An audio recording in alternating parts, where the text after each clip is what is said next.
Hidden in the blue liquid space of Earth's oceans, only a handful of creatures rival the dark and majestic mystery of the Hammerhead Shark. Since recorded time, men have been transfixed by its grotesque and chiseled features.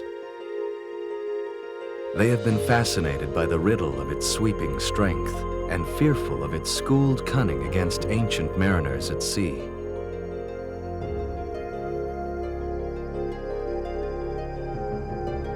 "20 years ago, the late Jack McKinney, veteran undersea explorer, set out for the Sea of Cortez to record these strange and potentially dangerous creatures.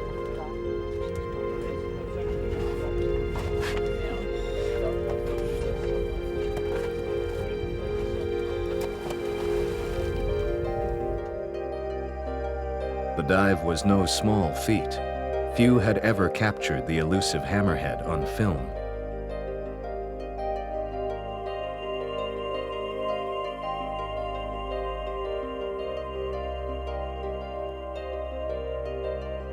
The problem was with the regulator. Every time a diver released his air, entire schools of hammerheads would disappear, driven away by the noise. But Jack McKinney developed a unique skill in controlling his breathing, and so captured perhaps some of the earliest and most remarkable close-ups of the hammerhead ever recorded. Paleontologists believe hammerheads first appeared 120 million years ago. Today, 9 species are known to exist. The mocaran, the largest, can attain a fearsome length of almost 20 feet. Veteran underwater cameraman Marty Snyderman recalls his first hammerhead encounter. The first time I was ever in a big school of hammerheads was in a place called the El Bajo Seamount in Mexico's Sea of Cortez. And of all the sights I've ever seen underwater, I mean, it's a staggering sight. There are dozens or hundreds of hammerheads, and they just keep coming and keep coming and keep coming. And it's so foreign, you think, you can't help but think, I'm in the middle of hundreds of sharks. You can't believe you're there. It gets closer and closer and closer, and all of a sudden you exhale and the whole thing disappears. The bubbles scare the sharks, they vanish into the distance, and you think, was it real?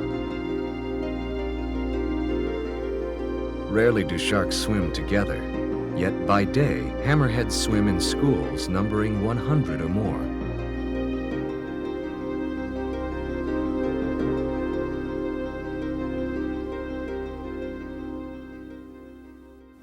"20 years later, in the Sea of Cortez, John McKinney, Jack's only son, prepares to return to the place of his father's epic dive. His hope is to also capture on film the elusive hammerhead. Accompanied by his wife and diving partner, Noreen, together they will push the limits of their diving ability against the strong currents around the deeply submerged El Bajo Seamount.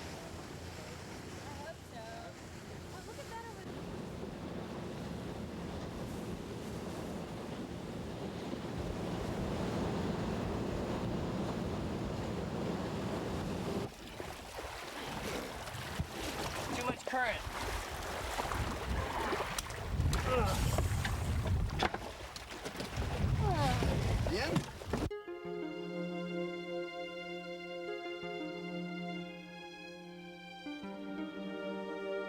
After checking their cameras, they begin their deep descent.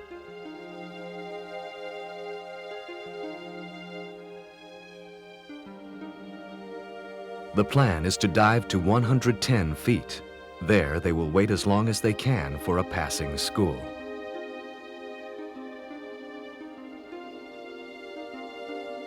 Finally, with air running low, a hazy image of hammerheads appears silhouetted against the surface, perhaps 75 or 100 yards away.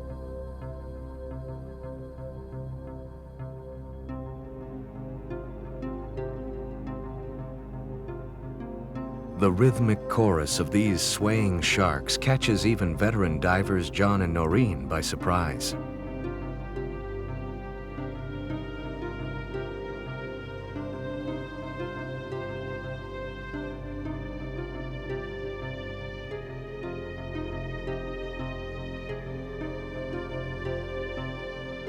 But despite their best efforts to keep pace, the McKennies are too far away, and within moments, the sharks vanish. Exhausted and almost out of air, the couple ascends. John is the first on board.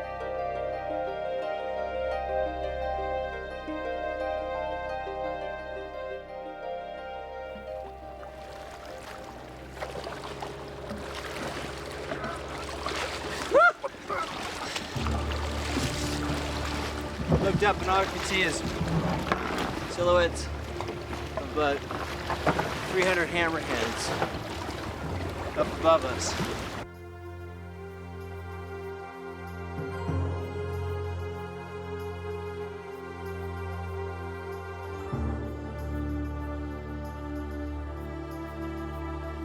The McKennies talk over their experience with dive leader Rocio Lozano. But you could definitely tell that they were frightened. They were frightened. Yeah, you see. Yeah, you see? they didn't like And the I was trying to bubbles. tell you, don't chase them. Let them get going. Because if you chase them, I mean, you are going up, so you can hold your breath. And if you go up and you chase them, they'll just go away. What would they have done? Would they have stayed if we didn't chase them? They Despite can their keep best their own efforts, route. the McKennies would have to overcome a basic problem. The bubbles from their regulators must be minimized if they ever hope to get close enough to film the evasive hammerhead. Duplicating the work of John's father would be a tougher assignment than either imagined. For John, it was a difficult learning experience. The valve first, and then come back up, surface, and then do our second dive. Everybody in this diving business basically knew that the business was left to me, and so everybody was sitting around waiting to see what was going to happen. It was probably a good 6 months later that, after he died, that we were on location, shooting a film. And I made mistakes like you can't even imagine. But, you learn by making mistakes. Returning to the States, John makes contact with Eddie Paul, an inventor and stunt coordinator with experience in over 100 feature films. Eddie has built everything from exotic cars to a mechanical great white shark. John heard about a new invention, a scuba muffler designed to work like an aerator stone in an aquarium. The muffler acts as a filter, transforming large bubbles into small ones. Eddie had begun work on the device almost 10 years ago when he noticed that the silent world of diving was anything but silent. He watched experienced undersea cameramen trying to hold their breath while filming, one of the most dangerous things a diver can do. Time after time, exhaling underwater cameramen scared off their subjects with the noisy sound of the regulator.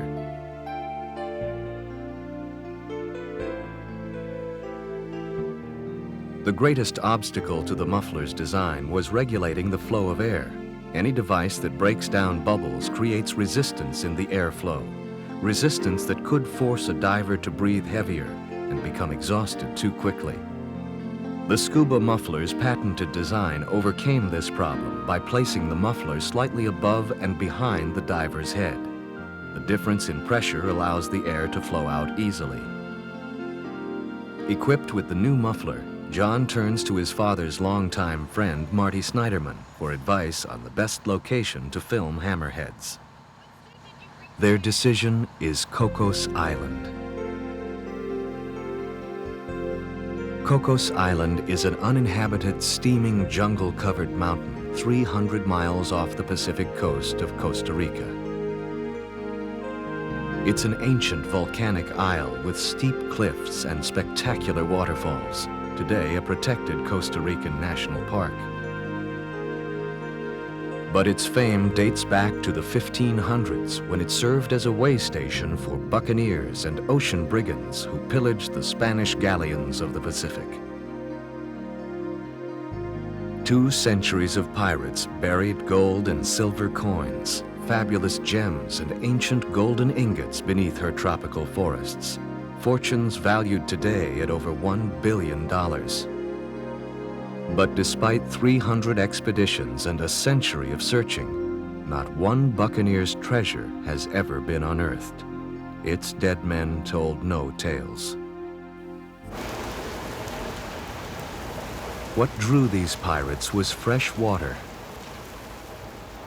Rainfall on the island averages 230 inches per year, supporting over 200 species of animals and 70 varieties of plants found nowhere else in the world. Cocos Island is a treasure of natural beauty above and below the sea.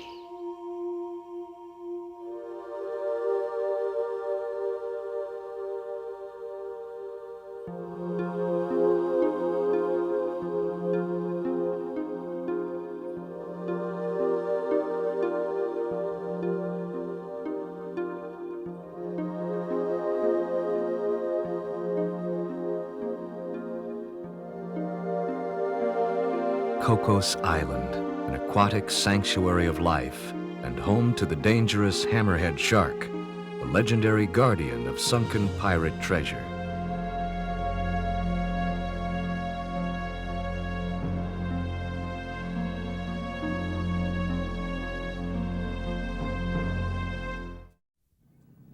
To reach Cocos Island, the McKennies begin their journey at Punta Arenas.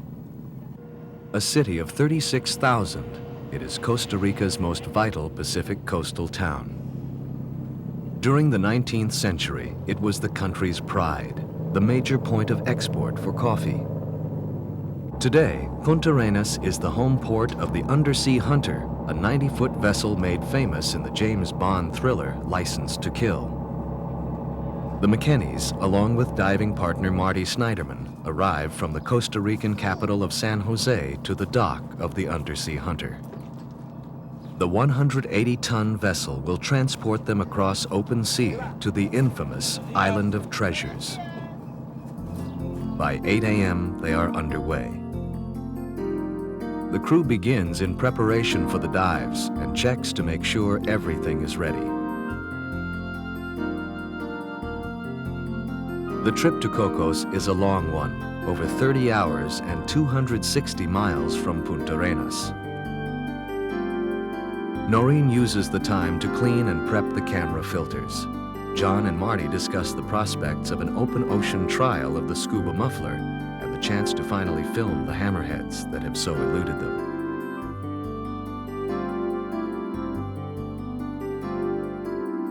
Beyond the setting horizon, Cocos awaits them.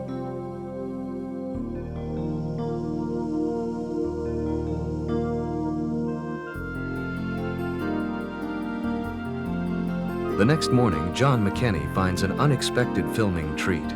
A school of dolphins appears at the bow of the Undersea Hunter. Their watery display is the first sign that land is near.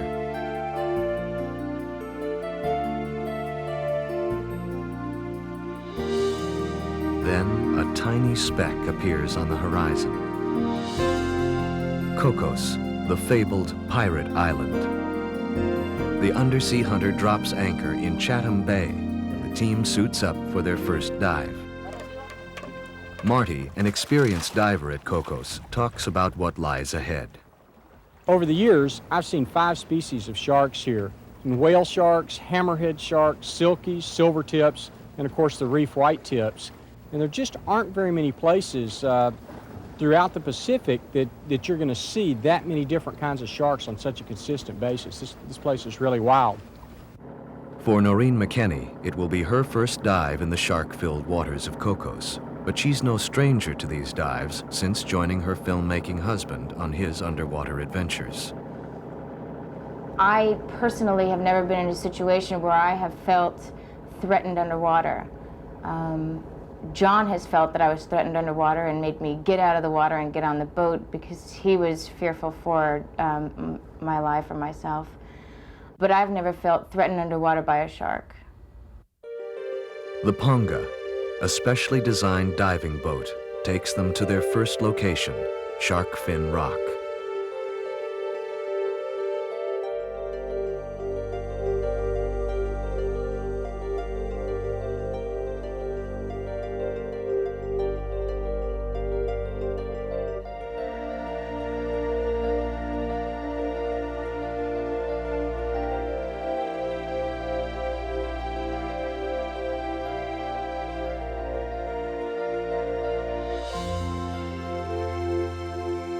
The water is teeming with blackjacks, whose school numbers in the thousands.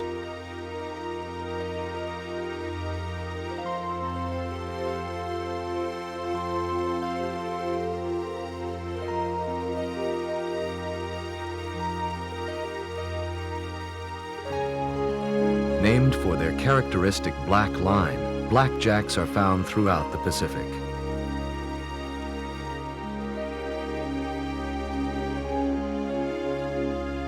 When spawning, however, the males turn completely black.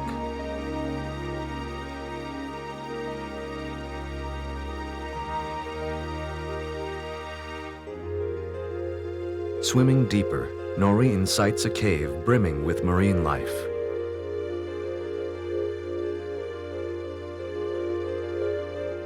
Marty spots the first great find.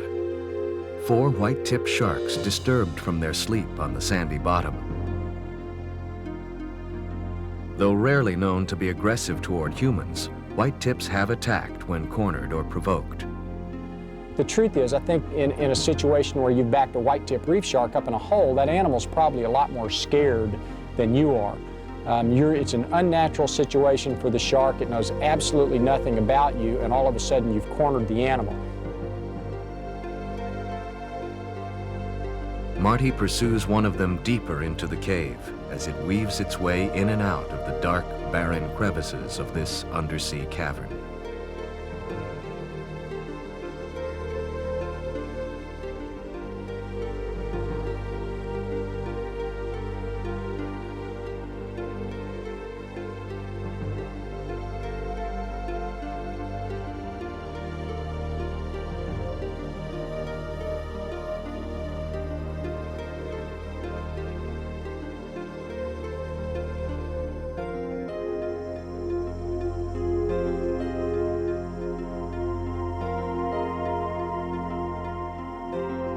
White-tips are a common predator of the reef, considered to be at the top of its complex food chain.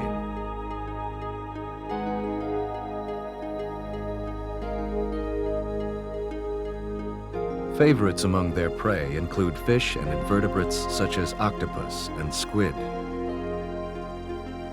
When fully grown, a white-tip will reach a length of 6 feet or more.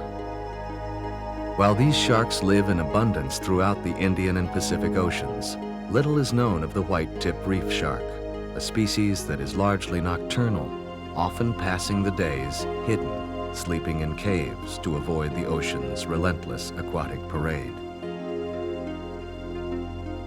Well, I think one of the commonly accepted myths about sharks is that they all have to swim 24 hours a day every day of their life or they're going to die instantly. And certainly that is the case with some sharks. They have to keep swimming or they'll sink to the bottom. But it's certainly not true of all sharks. White-tip reef sharks, for example, that you see at Cocos Island, you'll often see them resting on the sand. And that's typical during the daytime, and they're thought of as a very docile creature. But at night, these animals are really rather voracious hunters.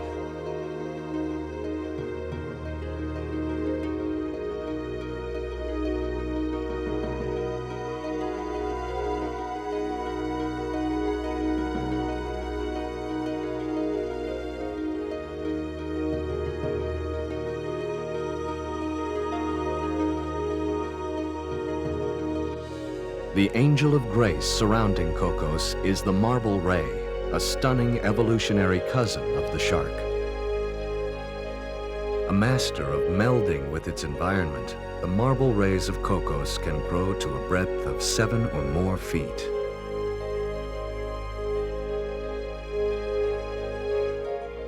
When we arrived at Cocos, we expected to see a lot of sharks, but we were also surprised by the huge marble rays. There were hundreds of them. The sight is something I'll always remember about Cocos.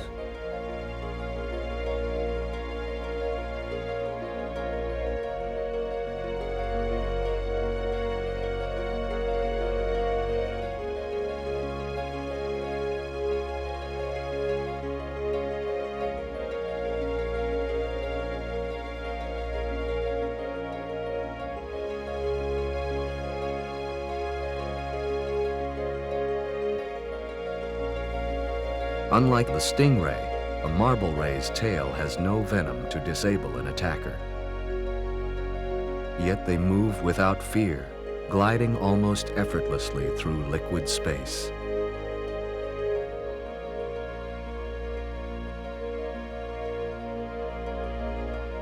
But despite the undersea spectacle of life, the elusive hammerhead is nowhere to be found.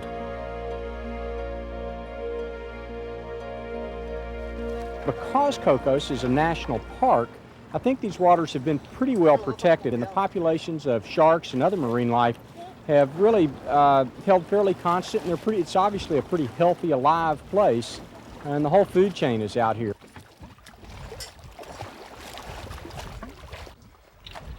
Back on board, the crew of the Undersea Hunter prepare a freshly caught yellowfin tuna for dinner. Later, Marty, John, and Noreen will attempt to film the white tips at night, when the sharks are known to be more aggressive. Marty, with your experience here at Cocos, what can we expect to see with regard to the white-tip reef sharks at night rather than in the daytime? John, they're really a different animal at night. They're really voracious, very active hunters. And I think what they'll do is we'll see them cruising along the bottom, pretty close to the bottom, but they're hunting for small fishes, and they'll either hit the fish or sometimes they'll hit it and chase them into a hole. Yeah. The fish will start to get away, and they've got a long, thin, supple body, and the sharks will really try to dig underneath the coral heads and root around, and they kind of lock onto the fish and they really go after it. You were talking about the coral heads. We are bringing cable down there. What kind of trouble will we have as far as handling the cable underwater? It may be a bit of a challenge. I think we'll need to be pretty mobile. These sharks may cover a lot of ground and do so fairly quickly because they're going to be chasing their prey. Okay. So I think we'll just try to keep that cable coiled and swim as fast as we can, as long as we can, do the best we can. Have you seen them hit fish before? I have. I've never filmed it well, Yeah. but I think we have a chance to do it. Okay, there's good. certainly a lot of white tips around, and who knows. Yeah, it's Great. exciting. Great. It's exciting, all right. As dusk settles over the island, the Undersea Hunter sets course for Wafer Bay and a daring nighttime undersea encounter. Under a tropical moon, the deck-mounted crane of the Undersea Hunter has lowered the Ponga into the water. Designed originally as a support vessel for the Perry Oceanographic Corporation, the Hunter's custom equipment is perfectly suited for the needs of this night dive, which will require substantial power to support the 5,000-watt lights necessary for filming.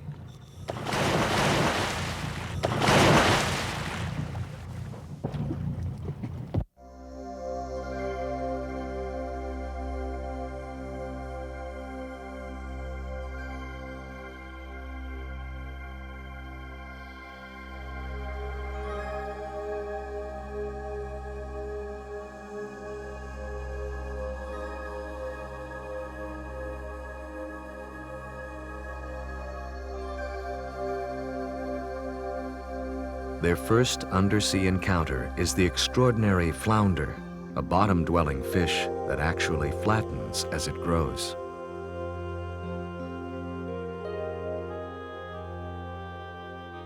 A conch shell travels across the white sand bottom, which has been created by the constant action of fish chewing away at the coral head.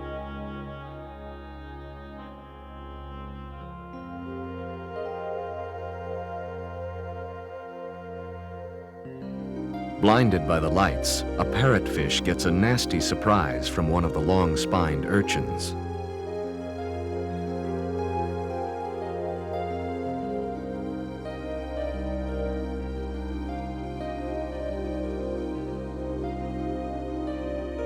The moray eel is another Cocos Island resident. Though generally not aggressive toward humans, they appear threatening to any intruder, fish or man, that comes within reach of their bodies. Suddenly, a single white tip cuts through the darkness, attracted by the bait the divers have placed among the coral on the bottom.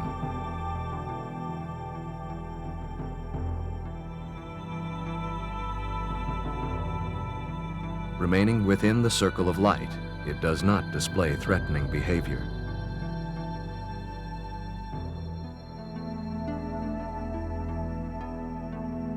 Like all sharks, the white tips have the same 5 senses as humans, including excellent scent, sight, sound, taste, and touch. But unlike us, they have additional senses that give them extraordinary abilities. These abilities allow the shark to search out and devour its prey even in the jet black void of the ocean bottom.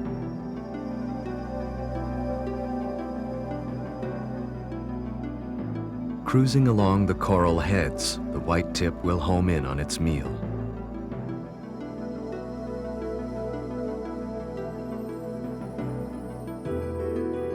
A top predator, its role in the marine ecosystem is to eliminate the sick and injured, assuring only the survival of the fittest.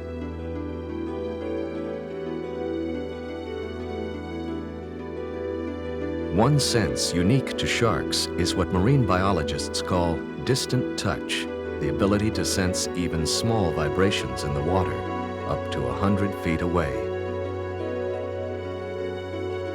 Even in total darkness, a shark can avoid collisions with stationary objects and quickly detect a disturbance in the water with remarkable accuracy. Sharks are also highly sensitive to minute electromagnetic fields, sensitive even to 1/1,000,000th of a watt.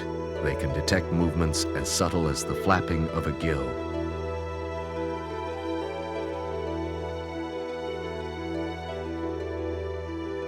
Seeing the white tips feed at night was exhilarating. They were so aggressive when they went after the fish in the crevice.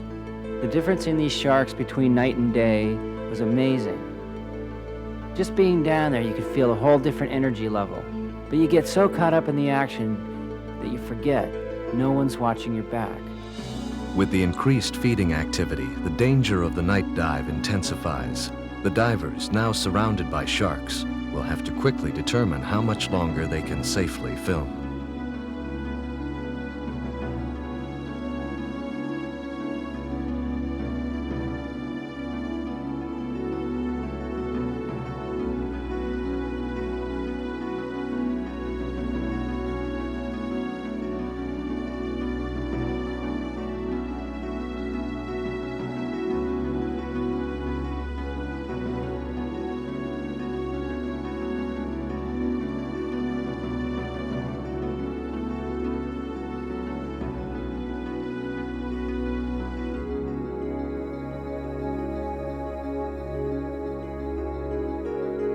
The night stalkers of Cocos Island have paid little attention to the earthbound invaders of their domain.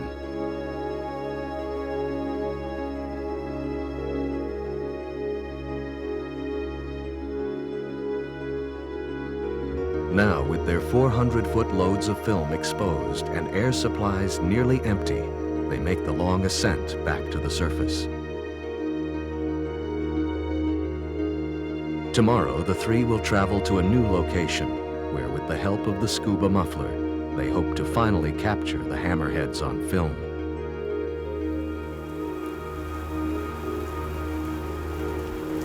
Morning brings the familiar sounds of rain to Cocos Island. The crew has time to collect their thoughts. I think the thing that makes Cocos so exciting is when you get in the water, you don't really know exactly what you're going to see, but you have this feeling you don't get in so many other places that whatever it is, it's going to be big, it's going to be exciting, perhaps it's going to be pretty unusual. And there aren't very many places like this left on planet Earth, and it's exciting to have an opportunity to come out here to dive. Soon after the shower passes, the captain of the undersea hunter spots 2 humpback whales breaking the surface. The McKennies and crew race to the launches in the hope of getting a closer look. Cocos Island offers a protected environment for humpbacks. Here they can mate, give birth, and raise their young. Calves are born in winter in these tropic waters. They will remain close to their mothers for most of their first year and sometimes into the second. Their scientific name, Megaptera novengelia, means great winged creature of New England, a name dating back to Yankee whalers who sometimes spotted humpbacks by their telltale white flippers. These flippers are the longest appendages in the animal kingdom, sometimes reaching 16 feet in length, 1/3 the length of their bodies. Only 12,000 of these remarkable mammals are left in the world's oceans. To me, the most incredible feeling I've ever had underwater is photographing whales. These beautiful animals are so big, they're as big as a freight train, and I often wonder, how could something so big make no noise?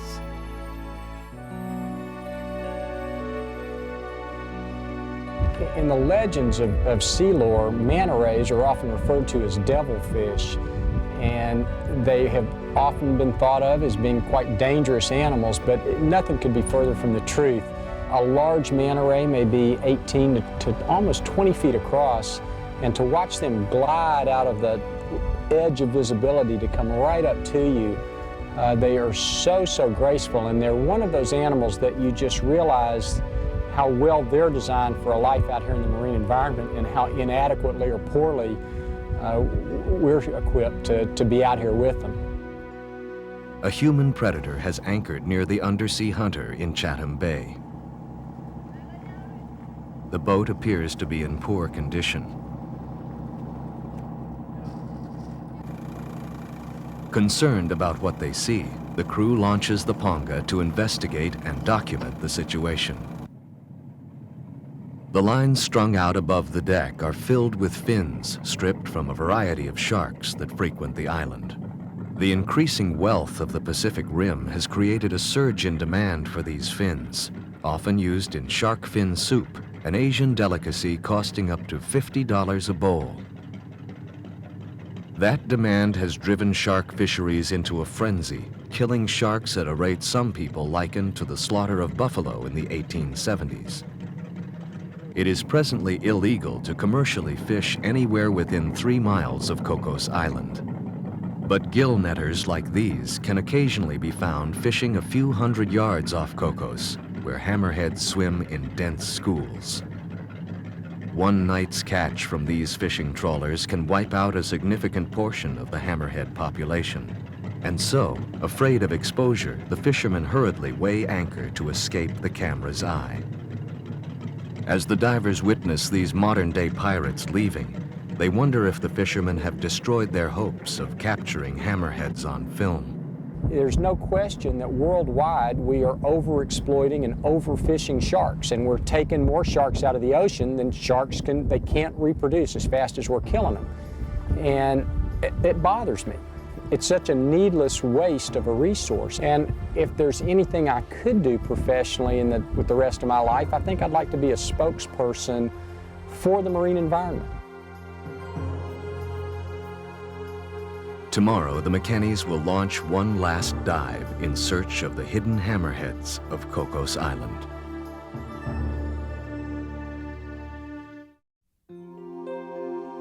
On the final morning of the expedition, the Undersea Hunter weighs anchor and sets its course for the northeastern tip of Cocos Island.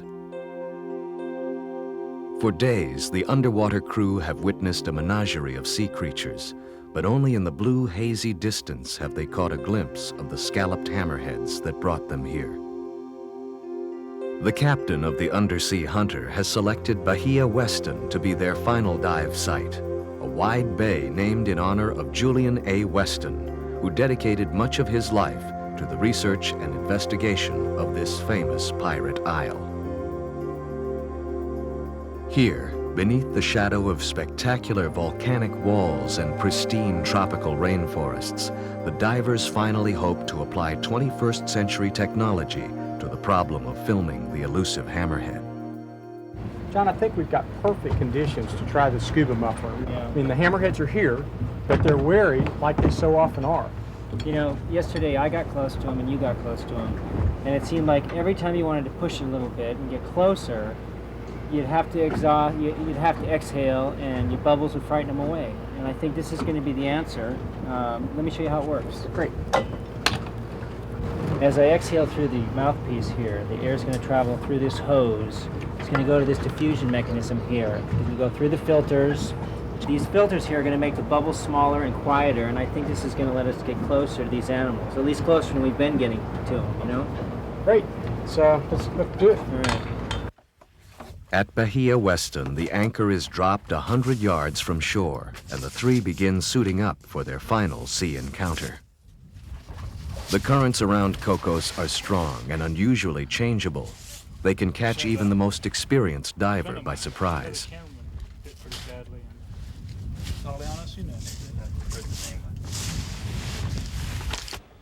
Today, they expect the visibility to be more than 90 feet, but the swells are sizable. The new scuba mufflers are carefully attached to John and Marty's tanks. Only 2 have been built. Noreen will dive without one. $50,000 has been spent designing these 2 units, which will reduce 90% of the noise made by their regulators. This will be the first major test for the muffler under deep diving conditions.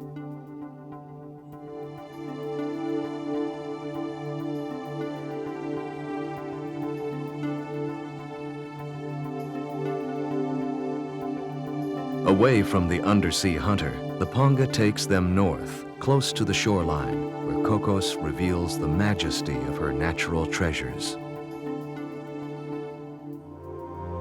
Here, at the small peninsula of Colnet, they will make their final dive in search of the hammerhead.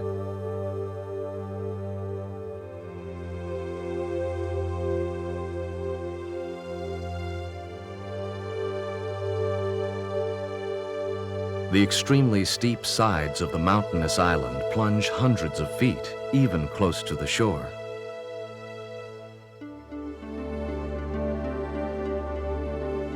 Despite years of experience, excitement mounts in anticipation of finally filming hammerheads up close.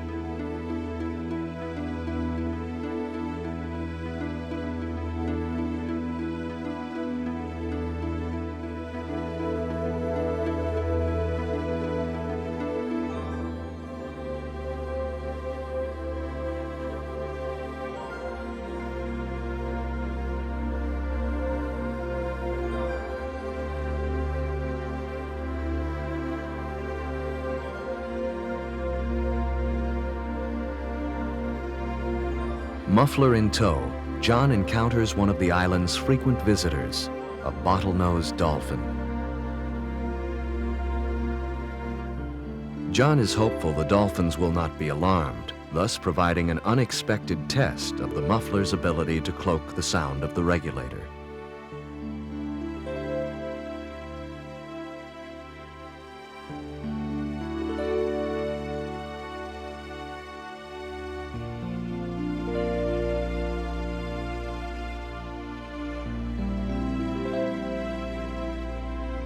To his delight, these undersea mammals swim and play, seemingly oblivious to the diver's presence.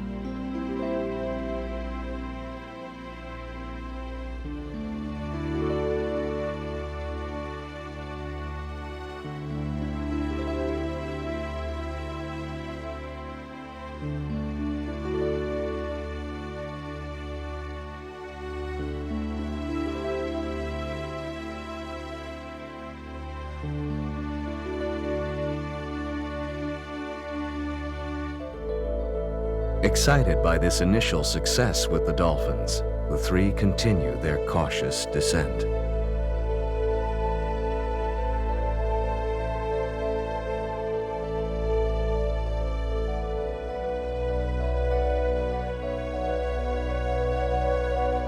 They probe deeper, setting their course for the coral heads. There they hope to find the treasure they came looking for.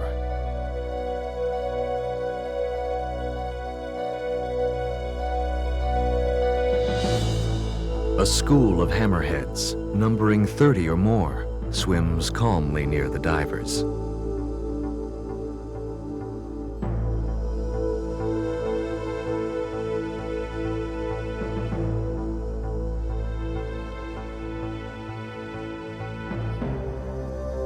The experimental scuba muffler provides them with filming access to the sharks perhaps never obtained before.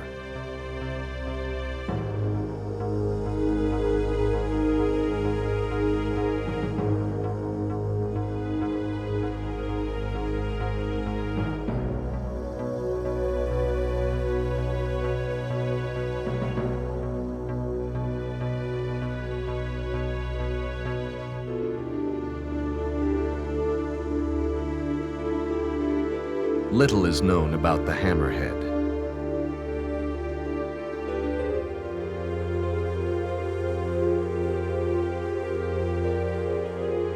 During the day, many will swim in schools of 100 fish or more.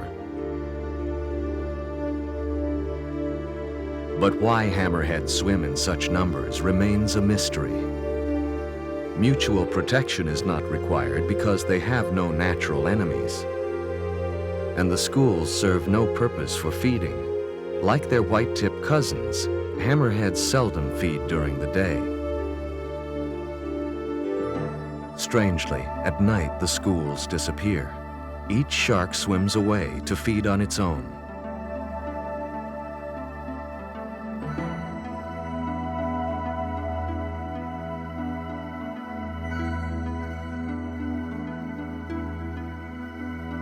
In these schools, the males are greatly outnumbered by the females, who, like many sharks, produce living offspring rather than eggs. Their litters are large, occasionally numbering more than 40 pups.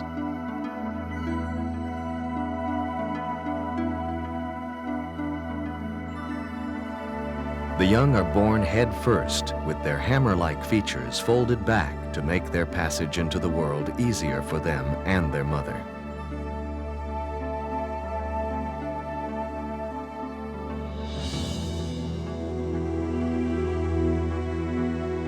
Despite this knowledge, mating has never been observed.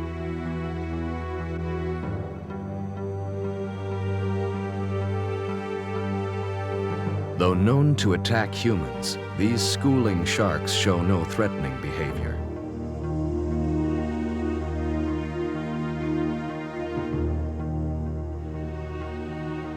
Hammerheads feed mostly on fishes and invertebrates and are particularly partial to rays, especially the stingray.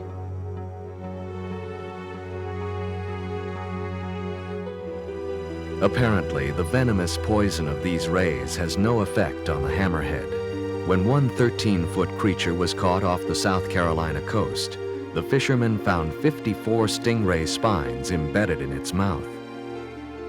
Most hammerheads are tropical, but every species, no matter how extensive their range, will migrate seasonally, swimming polewards in their respective summers and equator-bound in their winters.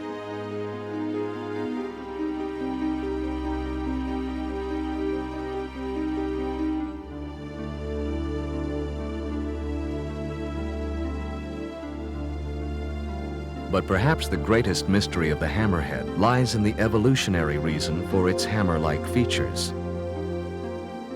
There are a couple of theories about why a hammerhead's head is shaped the way it is. One is that the head gives it lift, somewhat like the wing of an airplane, so that it helps it become a more efficient swimmer. Another theory is that it spreads its sensory organs out to the extremities of the head, and it helps it receive stimulus and triangulate in on prey a little quicker and a little more accurately than if its sense organs were all bunched together. Whatever evolutionary forces were at work to create this 120 million-year-old predator, all are grateful to have finally filmed them. Here, beneath the cobalt blue expanse off Cocos Island, John McKenney has fulfilled a lifelong dream to continue his father's work.